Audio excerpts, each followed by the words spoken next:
माज़ी के तमाम गुलूकार कहाँ खो गए, आज वो सब कहाँ किस हालत में ज़िंदगी गुज़ार रहे हैं। जिनके म्यूज़िक कंसर्ट देखने के लिए लोग लाइनों में लग जाते थे। इनके लिए लोग राहें तकते रहते थे, कब आएँगे, ऑटोग्राफ लेंगे। रहीम शाह खुद काबिल-ए-रहम बन चुके हैं, जवाद अहमद अकेले रह चुके हैं। इसके अलावा जवाद लोगों की शदीद नफ़रत का शिकार हो चुके हैं। यासिर अख्तर मादी की यादों में खो गए हैं। सलीम जावेद जिनको गोली लगी थी और आमिर सलीम जो अब बूढ़े हो चुके हैं। माज़ी के ये गुलूकार जो आजकल के हीरो बनते थे। माज़ी के ये गुलूकार कल के हीरो बनते थे, आज ज़ीरो हैं। जब इनके चेहरे पे नज़रें सामने आती हैं तो हम यकीन से कह सकते हैं कि इनको कोई याद नहीं करता होगा। याद भी नहीं होगा ये कौन थे, ये गुमनाम हो चुके इनके अरूज का सूरज ज़वाल को पहुँच चुका है। वो अपनी अच्छी ज़िंदगी गुज़ार रहे हैं, लेकिन अरूज, शोहरत और काम, मसरूफ़ियात सब ख़त्म हो गई, जैसे पहले हुआ करती थी। 90 की दहाई में वो गुलूकार गुमनाम और ज़वाल की ज़िंदगी गुज़ार रहे हैं। सबसे पहले हम जिस गुलूकार का नाम ले रहे हैं वो है रहीम शाह।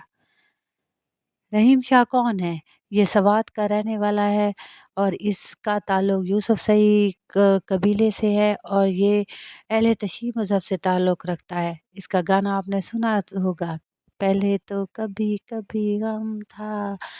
इसके अलावा इसने एक और गाना गाया था, वो क्या था कि माँ मुझको झुलाओ रे झूला। इसको तो फ़िल्म में पाकिस्तान में इंडिया में भी इतनी मकबूलियत हासिल हुई थी। पहले तो ठीक है, कभी माँ कभी वाला जो गम कलाम था, था जिससे पूरी दुनिया में बहुत ज़्यादा मगर अब हर फ़िज़ा दम तेरी पज़ीराई याद हासिल हुई थी सताती। और वो अब भी गुलकारी की कोशिश करते रहते हैं। इनको अब ओ शोहरत और माँ मकबूलियत मुझको नहीं मिली, वो कराची में रहते हैं, झुलाओ ना, बहुत अमीर ज़िंदगी गुज़ार रहे हैं। इनके झूला पास रे लग्ज़रीज़ माँ। गाड़ियाँ हैं, ये गाड़ियों का बिज़नेस करते हैं, लेकिन मकबूलियत, शोहरियत शायद वो वक़्त ही गुज़र गया। इसमें दूसरा नाम हमारे पास पॉप म्यूज़िक में हमारे पास आता है अली हैदर का।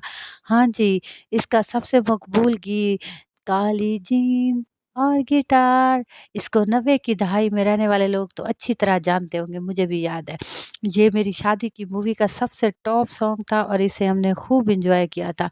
ये जो है आज आजकल कराची में रह रहे हैं। 1988 में इनका पहला एल्बम रिलीज़ हुआ था। काली जीन्स और गिटार बहुत मशहूर हुआ था। आपको भी याद होगा, मुझे भी याद है। अल्लाह ताला ने इन्होंने शादी कर ली। अल्लाह ताला ने इन्हें बेटे जैसी नेमत से नवाज़ा। अफ़सोस कि डॉक्टरों ने कहा आप अपनी बीवी और बेटे में से किसी एक की ज़िंदगी बचा सकते हैं, तो इन्होंने अपने बेटे की कुर्बानी देते हुए अपनी बीवी की ज़िंदगी बचा ली। इस तरह वो इसी गम को लेकर साइड पे हो गए, ठीक है। तो साइड पे क्या हुए, उन्होंने अपनी गुलकारी की ज़िंदगी को खैर-बाद कह दिया। फिर उन अल्लाह मियाँ ने उनको 3 बेटियों से नवाज़ा, लेकिन फिर वो गुलकारी की दुनिया में वापस आ गए। लेकिन तो आने के बाद उन्होंने हम्दो सना शुरू की, लेकिन कोई मकबूलियत हासिल ना हुई। दोबारा उन्होंने गुलकारी शुरू की, लेकिन अब टाइम गुज़र चुका था, ठीक है। वो अपनी बीवी बच्चों को लेकर रोज़गार के सिलसिले में, रोज़ी-रोटी मज़दूरी के सिलसिले में बाहर मुल्क रवाना हो गए। अमेरिका में नेशनैलिटी के लिए अप्लाई किया तो अमेरिका में सेटल हो गए। फिर उन्होंने म्यूज़िक का रास्ता नहीं छोड़ा, उन्होंने यूट्यूब पे अपना एक चैनल बना लिया और वहाँ अपने चाहने वालों के लिए रोज़ गाना गाया करते, गुनगुनाते। अब भी गाते हुए नज़र आते हैं और अपने चाहने वालों से आज भी राब्ते पर हैं।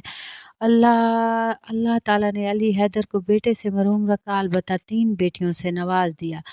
तो वो बहुत खुशहाल और कंफर्टेबल ज़िंदगी गुज़ार रहे हैं, आज भी वैसे हैं जैसे 30 साल पहले थे। हाँ जी, नंबर 3 पे हमारे हीरो आते हैं जवाद अहमद, जो पाकिस्तान के टॉप क्लास सिंगर थे, लेकिन सियासत में आ गए। आने के बाद सबसे बड़ा लफड़ा, उन्होंने इमरान खान से मुखालफत की, जिसकी वजह से वो पूरी पाकिस्तानियों की आँखों में ऐसे चुभते थे, ना पूछे हाल। हर बंदा उन्हें नफ़रत की निगाह से देखता था, किसी को वो पसंद ही नहीं थे, जिसकी वजह से उन्होंने उनका करियर भी दाँव पे लग गया इस सियासत की वजह से, माशरती हालात बहुत ख़राब हो गए। किसी भी अब उन्हें कोई महफ़िल मौसीकी में नहीं बुलाता, कोई उन्हें सुनना नहीं चाहता। इमरान खान से शदीद मुखालफत की वजह इतनी थी कि वो इमरान खान से नफ़रत करते थे। हाँ जी, अब चौथे नंबर पे आते हैं हमारे बहुत ही मॉडर्न और ख़ूबसूरत अदाकार, फ़नकार यासिर अख्तर। मेरे तो भाई फ़ेवरेट हैं। हाँ जी, बहुत हॉट भी हैं। इनकी पैदाइश कराची में हुए, अच्छे-अच्छे बहुत से गीत गाए, सबसे अच्छा ओ सनम ओ मेरे सनम। हाँ जी, चलें जी। इनका मशहूर गीत मुझे तो बहुत पसंद था। 202 में ये बरतानिया चले गए, वहाँ से इन्होंने बरतानिया की किसी जर्नलिस्ट से शादी कर ली और बहुत ही खुश-ओ-खुर्रम और बेहतरीन ज़िंदगी गुज़ार रहे हैं।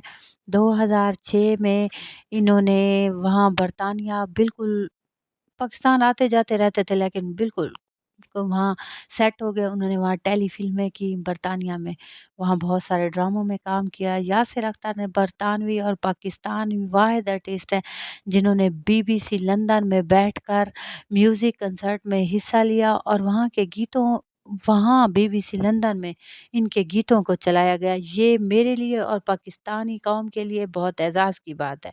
अच्छा, इसके बाद आते हैं हमारे पाकिस्तान के मशहूर गुलकार सलीम जावेद। सलीम जावेद को किसी तारुफ़ की ज़रूरत नहीं, इनका ताल्लुक हैदराबाद से था, फिर ये कराची में सेटल हो गए। इन्हें सबसे पहले मरहूम अंकल मुईन मुईन अख्तर साहब ने इनको स्टेज पे मुतारिफ़ करवाया था। सलीम जावेद की गीतों को इन्होंने रीमिक्स में तब्दील कर लिया। सलीम अख्तर अपने गीतों को नए दिन मॉडर्न तरीके से चलाते। आपको इनका गाना तो याद होगा, जुगनी ओ जुगनी जीवे जुगनी। ये जो है ना नूरजहाँ बेगम नूरजहाँ ने गाया था। इसके अलावा बहुत पुराना सॉन्ग है, लेकिन उन्होंने रीमिक्स यूज़ करके साथ ही सबकी छुट्टी काट दी और बल्ले-बल्ले हो गई। सलीम अख्तर के बाल बहुत ही हसीन थे, इनके बालों के स्टाइल बड़ी-बड़ी लड़कियाँ फ़िदा थी इन पे। तो इन्होंने सबसे पहले अब इनकी एज 63 इयर्स होगी। सबसे पहले इन्होंने रात के टाइम ब्लैक चश्मा ट्रेंडिंग पे चलाया था। ये पहला शख्स है जिन्होंने वो अज काला चश्मा पा यस ये उस दौर में था। 90 की दहाई में बहुत सादा गुलकार सलीम अख्तर। याद आया? मुझे तो याद आ गया। चलें जी, आप मेरी स्क्रीन पे भी देख रहे होंगे। ठीक है, इनके बहुत ही संजीदा और खामोश तबीयत फ़नकार थे, ये मुल्तान के रहने वाले थे। बहुत ही पीसफुल इनकी शायरी और बहुत ही पीसफुल अंदाज़ बहुत ही सुकून देता था जब हम इनके गाने सुना करते थे। आज भी मेरी इनकी मतलब बहुत से अच्छे गुलकार देखे होंगे, मैं तो इन्हें अपने पसंदीदा गुलकारों में शामिल करती हूँ, ठीक है। तो ये वो वाहिद शख्स है जो अपनी कंपोज़िंग भी खुद करता था, अपने शेर भी खुद लिखता था, म्यूज़िक भी खुद बनाता था, हत्ता कि डिस्ट्रीब्यूशन भी खुद करता था मार्केट में जाके। मतलब एज़ ए पैशन इन्होंने मतलब प्रोफ़ेशनल को एज़ ए पैशन पेशे के तौर पे इख्तियार किया और इसमें बहुत ज़्यादा उन्होंने वो भी किया। इनका एक एल्बम रिलीज़ हुआ, इन्होंने उस एल्बम में बहुत ज़्यादा कमाया और वो एल्बम आज भी सुपर हिट जा रहा है।